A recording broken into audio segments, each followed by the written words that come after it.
आपको अपनी जिंदगी में हर जगह पर बहुत काम आएंगे। जिंदगी की हर मुश्किल में आपको राह दिखाएंगे। ये दिव्य उपदेश, ये बातें जानना समझना आपके लिए बहुत जरूरी है। इसीलिए इन 30 उपदेशों को आप आखिर तक जरूर सुने। गीता का सबसे पहला उपदेश यह है कि आपके सारे दुखों का कारण किसी को अपना मानना है। आप कभी गौर करना, आपकी जिंदगी के सारे दुख, सारी तकलीफें, सारी चिंताएं वहीं से आती है जहां आपका अपनापन होता है कि ये मेरा है, ये मेरा अपना है। वहीं से आपकी जिंदगी में दुख आना शुरू हो जाते हैं। एक व्यक्ति के पास एक बहुत बड़ा महल था। उसने जिंदगी भर की सारी संपत्ति लगाकर उस महल को बनाया था। आसपास के शहरों के कई लोग उसके महल को देखने आते थे। कई बड़े बड़े सेठ उसके महल को खरीदने की कोशिश करते थे, पर वो महल उसका अहंकार था, उसकी जीने की वजह था। उसका उस महल में बहुत मोह था। एक दिन उसके महल में आग लग गई और वो कहीं बाजार गया हुआ था।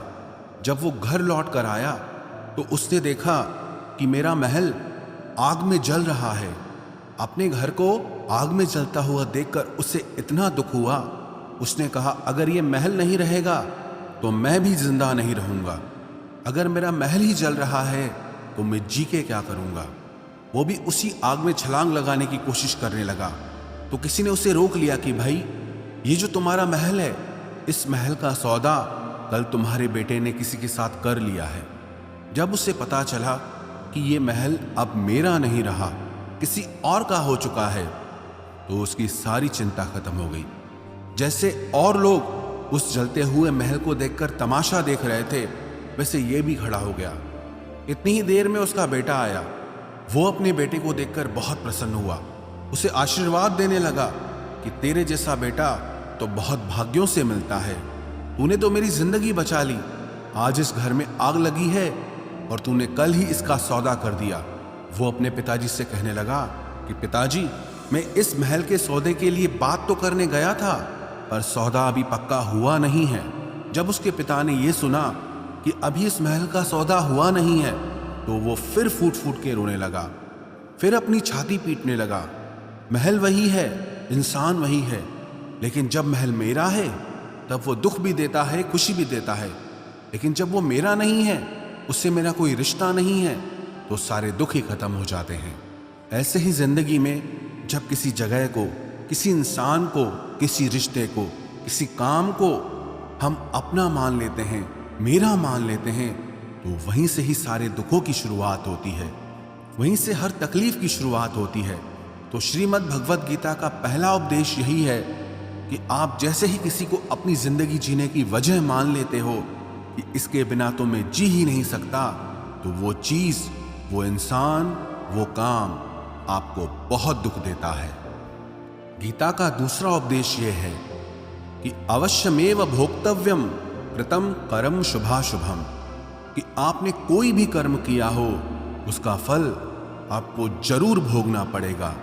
अगर आपने अच्छे कर्म किए हैं तो जाने अनजाने किसी मुश्किल वक्त में आपको वो आपके अच्छे कर्म उस मुश्किल वक्त से बचा लेंगे। अगर आपने गलत कर्म किए हैं, पाप किया है, तो उसकी सजा भी आपको जरूर मिलेगी।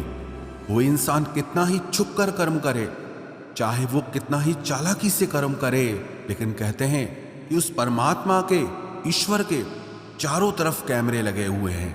हमारे एक एक कर्म पर वो प्रकृति, वो परमात्मा अपनी दृष्टि बनाए रखते हैं।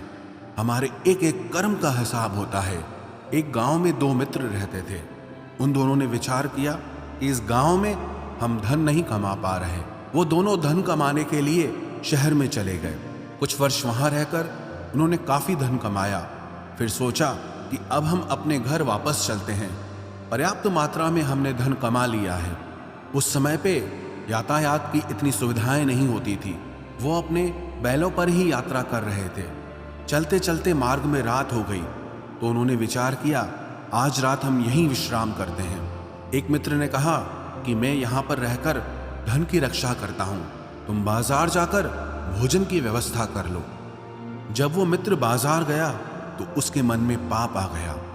उसने कहा, इतना पैसा हमने कमाया है, अगर मैं इसको यहीं जंगल में मार दूं तो सारा पैसा मेरा हो जाएगा, नहीं तो मुझे इसका आधा धन इसको देना पड़ेगा।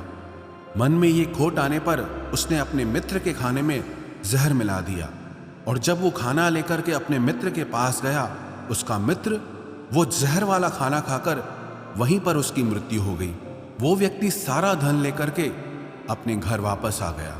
फिर उसके घर में एक पुत्र ने जन्म लिया। जब उसका बेटा पैदा हुआ तो वो बहुत बीमार रहता था। उसने अपने जीवन में जो कुछ भी धन कमाया था, उसका वो सारा धन अपने बेटे के इलाज में ही खत्म हो गया। बेटा बड़ा होता गया और इसका धन नष्ट होता गया। जब उसका बेटा थोड़ा बड़ा हो गया तो उसके पिता ने पूछा कि बेटा, तू इतना बीमार क्यों रहता है, तू ठीक क्यों नहीं होता? मैंने अपनी जिंदगी का सब कुछ तुझ पे लगा दिया, पर फिर भी तेरी तबीयत ठीक नहीं रहती। तो उसके बेटे ने बोला, कौन सा बेटा और कौन सा पिता? मैं तेरा वही मित्र हूं जिसको तूने जंगल में जहर दे के मार दिया था, लेकिन मैं अपना वही हिसाब पूरा करने के लिए तेरे पुत्र के रूप में तेरे घर में आया हूं। अब मेरा तेरा हिसाब बराबर और मेरा जीवन अब यहीं समाप्त होता है। तो गीता का उपदेश हमें यही सिखाता है, कोई अपने आप को कितना भी चालबाज समझता हो, होशियार समझता हो, लेकिन अगर उसने गलत कर्म किया है, चाहे आज नहीं तो कल उसे उसका फल भोगना ही पड़ेगा। कोई भी व्यक्ति अपने किए हुए कर्म से बिना उसको भोगे कभी छूट नहीं सकता। गीता का तीसरा उपदेश यह है